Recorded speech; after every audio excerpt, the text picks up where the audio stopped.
Il est écrit dans les tablettes de Skelos que seul un gnome des forêts du Nord unijambiste dansant à la pleine lune au milieu des 12 statuettes enroulées dans du jambon ouvrira la porte de Zaralbak et permettra l'accomplissement de la prophétie. Vous avez reconnu? Il s'agit ni plus ni moins du donjon de Nullbuck. Cette fameuse saga audio qui a lancé le concept à la fin des années 2000. Mais là vous allez sûrement me dire, mais non enfin, il y a eu François Pérusse et les 2 minutes du peuple. C'est vrai, mais c'est pas tout à fait la même chose. En fait, les 2 minutes du peuple, c'est classé plutôt comme quelque chose de mono. En fait, c'est des mini-histoires. Alors que moi, ce dont je vous parle maintenant, c'est bien de saga, une aventure qui dure sur plusieurs épisodes. Mais avant toute chose, savez-vous ce qu'est une saga? Eh bien, c'est très simple. Saga, univers de fiction diversifié, au point d'avoir plusieurs histoires ou intrigues. L'univers est très détaillé et souvent composé de plusieurs formats, tels que les livres, les jeux vidéo, les bandes dessinées, etc. La plus célèbre est bien entendu Star Wars, mais il en existe bien d'autres, comme la saga de Tolkien, univers où plusieurs séries sont très liées les unes aux autres, ne feront presque qu'une seule histoire.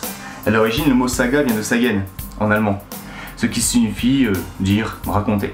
Le concept de saga est quant à lui apparu autour du Moyen-Âge, avec les récits nordiques et autres. Ces récits étaient évidemment très détaillés, mais aussi historiques ou légendaires. Les détails étaient donc liés les uns aux autres. Contrairement aux sagas telles que je viens de vous les décrire, les sagas audio ont un but humoristique et vont souvent faire des références cinématographiques telles que celle-ci. Qui êtes-vous? Wandral. Je suis ton père.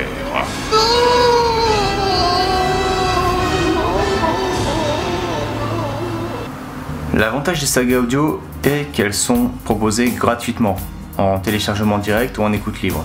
Et ce phénomène a pris tellement d'ampleur que ces sagas se sont vues adaptées en BD ou ont évolué de façon naturelle en livre, comme pour le donjon de Nullbuck. Il n'est pas rare non plus de voir des adaptations théâtrales de ces sagas. Ça a été mon cas il y a des années dans la troupe de théâtre de mon école, j'étais le voleur, on a fait le donjon de Nullbuck. C'était très sympathique. Le nombre de sagas proposées sur internet a explosé en quelques années. Wikipédia a même parlé d'un site français qui avait recensé 400 sagas en 2009 et 600 en 2011. Ça fait beaucoup. Alors si les sagas se sont multipliées à un tel point, c'est grâce à la réussite de quelques-unes d'entre elles, et c'est de celle-ci dont je vais vous parler maintenant. Je vais donc commencer par vous parler du donjon de Nullbuck. Alors pour ceux qui ne le savent pas, c'est une aventure type RPG, dans laquelle on suit un groupe d'aventuriers, mais complètement naze, à qui il arrive que des tuiles. Avec ses 2 saisons, soit 30 épisodes, le donjon de Nullbuck vous offre près de 4h15 d'écoute. Ajoutez à ça les résumés des saisons 3 et 4 parus uniquement en bouquin, et vous obtiendrez rapidement 26 minutes de plus à écouter. Mais c'est pas tout, vous avez aussi des épisodes bonus et des chansons, de très bonnes chansons d'ailleurs, qui vous offrent 2 heures d'écoute supplémentaires. En résumé, le donjon de Nullbuck pèse à lui seul près de 7 heures d'écoute. Et franchement c'est pas mal, à savoir qu'il ferait bien plus si les saisons parues en bouquin avaient été publiées en audio. Ce qui n'est pas le cas, malheureusement. Allons maintenant dans l'espace avec les aventuriers du NHL Survivor. Pour ceux qui ne le savent pas, monde futuriste, humanité en danger, vaisseau pourri et équipage qui mettent les nerfs du capitaine à rude épreuve. Le NHL Survivor propose pour l'instant 3 heures d'écoute sur 16 épisodes, à savoir que le 17ème est en cours depuis quelques temps. Tout comme le donjon, ajoutez au chrono quelques bonus et vous obtiendrez 30 minutes d'écoute supplémentaires. Résumons donc, le NHL Survivor a à peu près 4 heures d'écoute pour le moment. Il faut savoir aussi qu'il y a un crossover entre le donjon et NHL. Je vous laisse le découvrir par vous-même, mais un personnage du donjon se retrouvera dans l'univers du NHL. A savoir que l'inverse ne se fait pas. Retournons maintenant au plancher des vaches pour vous parler de ma saga audio préférée. La richesse des jeux de mots et des dialogues me donne l'impression à chaque écoute de découvrir des nouveaux sous-entendus. Vous l'aurez sûrement compris, je veux parler de Reflets d'Acide. Si vous ne connaissez pas, c'est comme le donjon. C'est une aventure type RPG où l'alignement des personnages est très important. Mais ce n'est pas tout, car en fait, la construction des phrases en elle-même est très poétique. Par exemple, il y a des passages où ils vont parler en alexandrin. Rien que ça. Reflets d'Acide est la saga qui propose certainement les épisodes les plus longs. Car en effet, si le premier épisode ne fait que 14 minutes, le dernier en fait plus de 90. Ajoutons 30 minutes de bonus, et on obtient près de 8 heures d'écoute. A savoir que chaque épisode est de plus en plus long. À la sortie du prochain épisode, on aura sûrement plus de 9 heures d'écoute. Retournons à nouveau dans l'espace et dans un monde de science-fiction avec Adoprix Toxis. Oh, c'est dur à dire. Le niveau de cette saga est moins évolué que celui des 3 précédentes, mais elle reste très intéressante à écouter, à savoir qu'il y a 18 épisodes, soit à peine 3h45 d'écoute. Il y a dans cette saga un crossover avec Reflet d'Acide, tout comme le donjon et NHL, sauf que dans Reflet d'Acide, il y a aussi un crossover avec Adoprix Toxis. L'auteur d'Adoprix Toxis a commencé une autre saga, je ne l'ai pas encore commencé, mais on m'en a dit que du bien, donc je vous invite à vous y rendre. Pour finir, je vais vous parler d'un type de saga un petit peu particulier. Il ne s'agit non pas de création originelle comme pour les précédentes, mais de parodie.